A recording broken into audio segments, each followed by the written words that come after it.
জেরে এক যুবতীর সঙ্গে অশ্লীল আচরণ ও ওই যুবতীর পরনের পোশাক ছিঁড়ে দেওয়ার অভিযোগে এক বৃদ্ধকে গ্রেফতার করল মহিলা থানার পুলিশ। ধৃতকে শুক্রবার শিলিগুড়ি আদালতে পাঠানো হয়েছে। সম্পূর্ণ ঘটনা তদন্ত শুরু করেছে শিলিগুড়ি মহিলা থানার পুলিশ।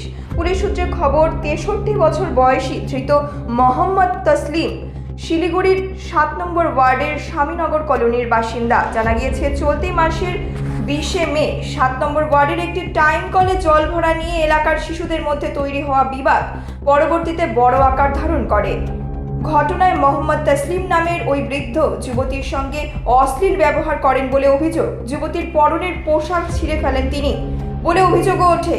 ঘটনার পর যুবতীর পরিবারের তরফে মহিলা থানায় অভিযোগ দায়ের করা হয়। এদিকে ঘটনার পরই পালিয়ে যান ওই বৃদ্ধ।